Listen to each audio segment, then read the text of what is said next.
अरविंद ओझा पिछले 2 दशकों से कला, डिजाइन, साहित्य, सिनेमा और शिक्षा के क्षेत्र में कार्यरत हैं।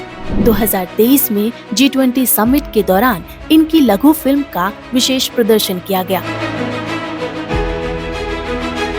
अरविंद ओझा को कई अवसरों पर विभिन्न पुरस्कारों से भी सम्मानित किया गया है। तो आपने जिस तरह से एक सुपर ईगो के बारे में हमें समझाया, और वो कॉन्सेप्ट हमारे लिए कम से कम एक नया कॉन्सेप्ट सामने बनकर आ रहा है, क्योंकि ईगो आपको ये गाइड कर रही है, सुपर ईगो ही आपको ये गाइड कर रही है कि आप जो कर रहे हैं उसमें से क्या सही है और क्या गलत। ये तो रहा वेस्टर्न थॉट, लेकिन आपने कहा था कि भारतीय संस्कृति में भी अहम का एक अलग डेफिनेशन है, एक अलग परिभाषा है, उसको समझाइए। देखिए, एट ईगो और सुपर ईगो की जो बात कही गई है, ये विचार के स्तर पे ये अवधारणा बहुत पुरानी है ना।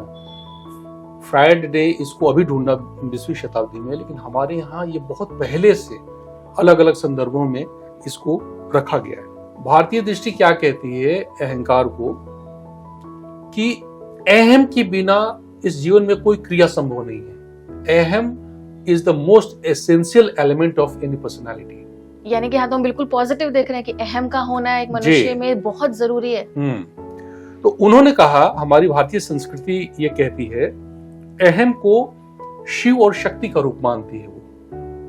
वो कहती है कि अ और ह जब मिलते हैं, वर्ण जो है, अ क्या है, आकार, आकार क्या है, नथिंगनेस, आकाश तत्व है, शिव तत्व है वो, और ह जो है वो शक्ति तत्व है, वो हकार है ना, वो पृथ्वी तत्व है। तो इनविजिबल और विजिबल जब दोनों का योग होता है तो अह शब्द बनता है, और उनके योग से एक अनुस्वार पैदा होता है, एक सृजन होता है, उससे एक बच्चे का जन्म होता है, एक सृष्टि बनती है, और वो होता है अहम।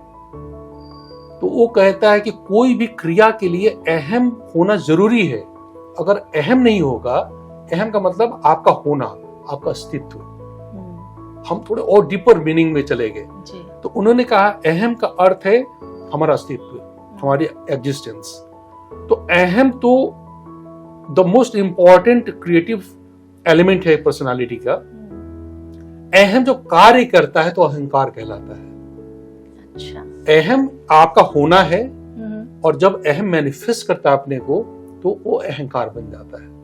अब अहंकार 2 तरह के यहाँ पे आते हैं। अच्छा। जो मैं बात बोल रहा था, एक अहंकार है जो डूअरशिप नहीं लेता।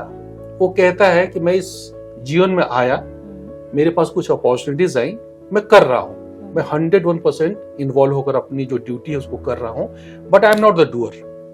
डूअर कौन है? ईश्वर है, इष्ट तत्व है। उसी से मैं पैदा हुआ हूं। मैं तो अपने जन्म को भी नहीं जानता, अपनी मृत्यु को भी नहीं जानता हूं, तो मैं कैसे कह सकता हूं कि ये मैं कर रहा हूं? तो जिसने मुझे भेजा है वही करवा रहा है मुझसे। जब अहंकार ईश्वर तत्व से जुड़ जाता है तो वो देव कहलाता है। और जब अहंकार ये मानने लगता है कि मैं ही कर रहा हूं, आई एम द ऑल, तो वो दानव बन जाता है। तो 2 दृष्टियां हैं, देव और दानव। अहंकार के 2 अभिव्यक्तियां हैं, 2 मैनिफेस्टेशन है। एक में मनुष्य अपने को कर्ता मानता है। वो कहता है कि अच्छा, मेरे पिता ने मुझे जन्म दिया, लेकिन मैं उनसे बड़ा हूं, है ना। और उसको लगता है कि जो डूअरशिप है, तुम्हारी एग्जिस्टेंस उनकी वजह से है, लेकिन तुम उनकी सत्ता को तुम खारिज कर देते हो, और तुम्हें लगता है कि मैंने सब कुछ किया है इस जीवन में, जो कुछ भी अचीव किया मैंने किया, उन्होंने क्या किया। तो पिता क्या है? वही परम पिता है। कि हम जिस सोर्स से निकलते हैं, जब हम उनको निगेट कर देते हैं, और जो कुछ भी हम अचीव करते हैं, हमें लगता है कि हमने किया। ये जो अहंकार है, ये है दानवीय, राक्षसी प्रवृत्ति है, दानवीय प्रवृत्ति है, और ये इसको निषेधात्मक माना गया है। अच्छा। अहंकार का निषेध नहीं है, इस अहंकार का निषेध है जिसमें मनुष्य अपने को कर्ता मानने लगता है कि मैं ही हूं सब कुछ। हिरण्यकशिपु का जब आप पूरा संदर्भ, जब आपको कहानी पता होगा प्रहलाद का, तो हिरण्यकशिपु जो था एक राक्षस था और भक्त था शिव का। तो जब क्या होता है कि जब भी कुछ शक्ति जब आप अचीव करते हैं, तो शक्ति किसी भी रूप में जब आपके अंदर आएगी ना, तो आपके अहंकार तत्व को बढ़ा देगी। वो चाहे पैसे की शक्ति हो, स्त्री की शक्ति हो, या व्यवस्था की शक्ति हो, या विचार की शक्ति हो। शक्ति का अनेक रूप है। तो जब भी शक्ति आता है तो आपका अहंकार तत्व ऊपर आ जाता है।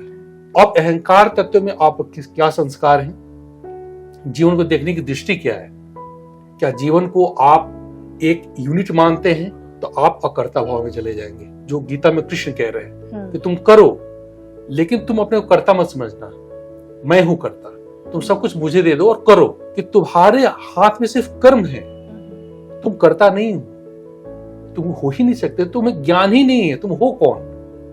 तुम कुछ गीगाहर्ट्ज के ऊपर न सुन सकते हो, न कुछ डिस्टेंस के बाद तुम देख सकते हो, न तुम कहां से जन्म आए, तुम्हें कोई स्मृतियां हैं 1 साल 2 साल की, या मरने के बाद या मृत्यु में तुम कहां से, तो तुम्हें न बिगनिंग पता है न एंड पता है, तो तुम कैसे क्लेम करते हो कि तुम्हें सब कुछ आता है। तो तुम जो भी विचार कर रहे हो, जो भी सोच रहे हो, ये सिर्फ फॉल्स है, शैडो है, ये कुछ है नहीं। तो तुम अपने स्वयं को मुझसे अलाइन करो, और जो कुछ तुम्हें दिया गया है, ये पूरा जो जगत है ये मेरा है। उपनिषदों में जो पहला उपनिषद है ईशावास्य, ईश्वर का है सब कुछ, है ना, ईश्वर कहते हैं सब कुछ मेरा है।